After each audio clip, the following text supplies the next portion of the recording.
Hello दोस्तों, नमस्कार। सबसे पहले सबको आज मैं सचिन मिश्रा सबसे पहले हिंदी का पहला दिन, व्याकरण का पहला दिन लेके आप लोगों के सामने गुरु टेट टॉक्स चैनल पर हाजिर हूँ। तो सबसे पहले संज्ञा का संपूर्ण ज्ञान हम लोग पढ़ते हैं।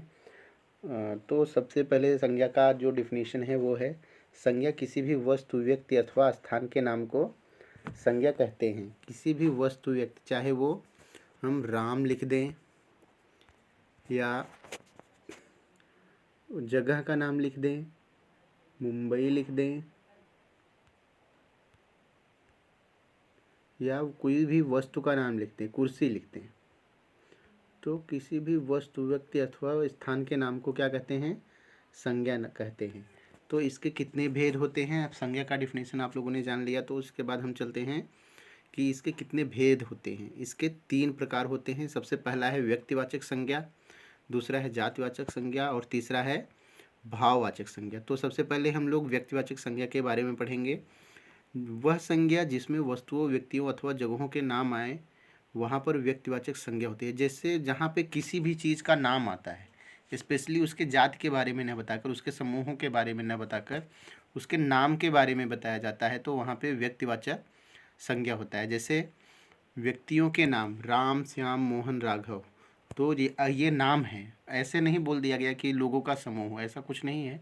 जहाँ पे खाली नाम आएगा वही व्यक्तिवाचक संज्ञा होगी। दिशाओं के नाम पूर्व, पश्चिम, उत्तर, दक्षिण। उसके बाद देशों के नाम भारत, जापान, चीन आदि। जातियों के नाम जैसे भारतीय, चीनी, अमेरिकी, रूसी, ये सारे जातियों के नाम भी आपके व्यक्तिवाचक संज्ञा के अंतर्गत आएंगे। समुद्रों के नाम हिंद महासागर, अरब सागर, प्रशांत महासागर, काला सागर। उसके बाद आपका नदियों के नाम भी इसी में आएंगे। उसके बाद नदियों के नाम जैसे गंगा, यमुना, ब्रह्मपुत्र आदि, ये सारी नदियाँ जो हैं हमारी, वो भी व्यक्तिवाचक संज्ञा के अंतर्गत आएंगी, क्योंकि ये सब नाम दर्शाते हैं। जहाँ पे भी नाम दर्शाया जाएगा वो व्यक्तिवाचक संज्ञा होगी। अब न पर्वतों के नाम हिमालय, विंध्याचल, अरावली पर्वतमाला, जो भी पर्वतमाला है, जितनी भी पर्वतों के समूहों के बारे में नहीं, जबकि पर्वतों के नाम जहाँ पे बताए जाएंगे वो सब व्यक्तिवाचक संज्ञा के बारे में आएंगे। नगरों, चौकों, सड़कों के नाम जैसे बनारस, बॉम्बे, जीटी रोड, लाल बहादुर चौक, ये सब, आज़ाद चौक, ये सब जो भी रहेंगे सब व्यक्तिवाचक संज्ञा के अंतर्गत आएंगे। किताबों, अखबारों के नाम रामायण, अमर उजाला, दैनिक जागरण, श्रीमद् भागवत गीता, किरातार्जुनीयम, ये सारी चीज़ें आपके व्यक्तिवाचक संज्ञा के अंतर्गत आएंगी।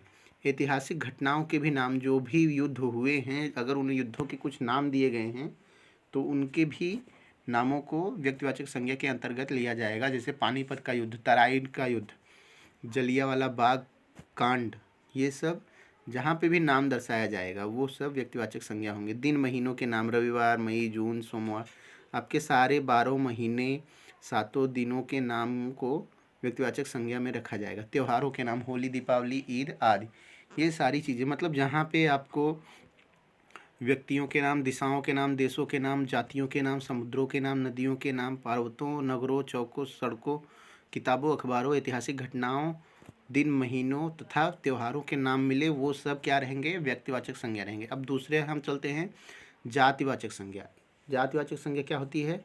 इस संज्ञा में संपूर्ण पदार्थों तथा उनके समूहों के नाम आते हैं। जातिवाचक संज्ञा में ये देखो, यहाँ पे नाम नहीं आएगा किसी का, स्पेशली नाम नहीं बोला जाएगा। यहाँ पे खाली उनके समूहों के बारे में बताया जाएगा। जैसे संबंधियों, व्यवसायों, पदों और कार्यों के नाम जैसे बहन, भाई, नौकर, पुलिस, ये सब जो होंगे ये सब जातिवाचक संज्ञा होंगे। पुलिस, चोर, हलवाई, जुलाहा, मंत्री, ये सारी चीज़ें क्या होंगी? जातिवाचक संज्ञा होंगी। पशु पक्षियों के नाम जैसे घोड़ा, गाय, कौवा, मोर आदि।